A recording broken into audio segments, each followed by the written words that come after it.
প্রধানমন্ত্রী নরেন্দ্র মোদীর বিশেষ নৈশভোজ আজ দিল্লিতে যোগ দিতে যাচ্ছেন অভিষেক বন্দ্যোপাধ্যায়। প্রধানমন্ত্রী নরেন্দ্র মোদীর বিশেষ নৈশভোজ যোগ দিতে আজ দিল্লি যাচ্ছেন অভিষেক বন্দ্যোপাধ্যায়।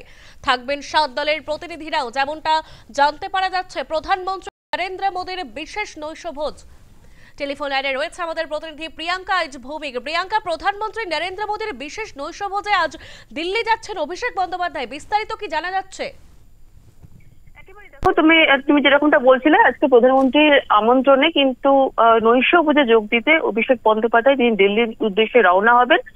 এবং তুমি জানো যে অভিষেক ছাড়াও সেখানে উপস্থিত থাকবেন, যেটা জানতে পারা যাচ্ছে 7টি বহুদলীয় প্রতিনিধি দলের সদস্যরা, যারা যারা বিদেশ সফরে গিয়েছিলেন, যারা যারা অপারেশন সিন্দুর এবং সন্ত্রাসবাদ সমূলে উৎখাত করে দেওয়ার জন্য যে ভারতের যে পদক্ষেপ, সেই পদক্ষেপ নিয়ে বিশ্বের দরবারে যেভাবে বক্তব্য রাখা হয়েছে, ভারতীয় সাংসদদের যে দল তারা যে বক্তব্য রেখেছিলেন, তারা ফিরে এসছেন। তুমি জানো, তারপরে কিন্তু তাদের একটি বৈঠকও হয়েছিল, কিন্তু সেই বৈঠকে কিন্তু অভিষেক বন্দ্যোপাধ্যায় যোগ দেননি, যদিও কারণ তার সেই সময় তার একটি বিশেষ গুরুত্বপূর্ণ পূর্ব ঘোষিত কর্মসূচি ছিল। এবং সে তারপরে দেখা গেল আজকে তিনি যাবেন, দিল্লির উদ্দেশ্যে রওনা দেবেন এবং সেখানে কিন্তু যে বিশেষ নৈশভোজের আয়োজন করা হয়েছে প্রধানমন্ত্রীর তরফ থেকে, সেখানে কিন্তু তিনি যোগ দেবেন।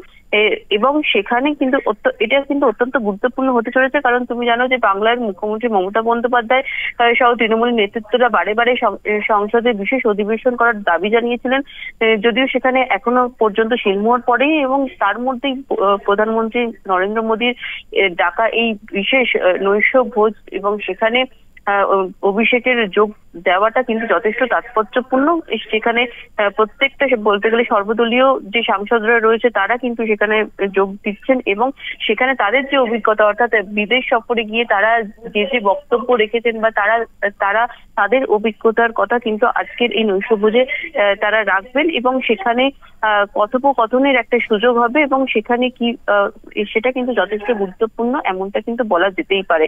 দৃষ্টি, তুমি জানো যে 22শে এপ্রিল পাহেলগাঁওয়ে যে বৈস্ফোরণে যেভাবে পর্যটকদের উপর হামলা হয়েছিল এবং 26 জনকে মেরেছিল জঙ্গিরা, এবং তার 15 দিনের মাথায় পাকিস্তান ও পাক অধিকৃত যে কাশ্মীর, তার 9টি জায়গায় কিন্তু আঘাত হানে ভারতীয় সেনা এবং একাধিক জঙ্গি ঘাঁটি গুড়িয়ে দেওয়া হয় ভারতের তরফ থেকে। এবং ভারতীয় সেনা অপারেশন সিন্দুরের যে সাফল্য, সেই সাফল্য কিন্তু তুলে ধরেছিল এই সাংসদরা। তার মধ্যে অভিষেক বন্দ্যোপাধ্যায় তার বক্তব্যের মাধ্যমে, তার বলিষ্ঠ বক্তব্যের মাধ্যমে কিন্তু যথেষ্ট নজর কেড়েছিলেন।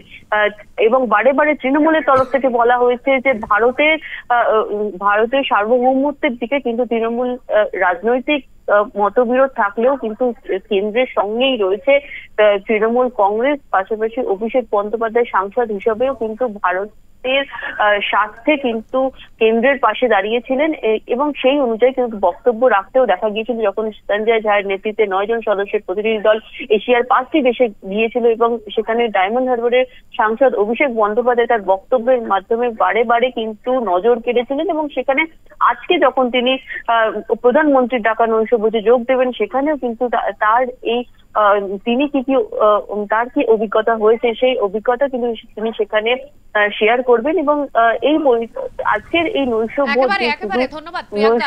আমরা কথা বলছিলাম আমাদের প্রতিনিধি প্রিয়াঙ্কা ভৌমিকের সঙ্গে।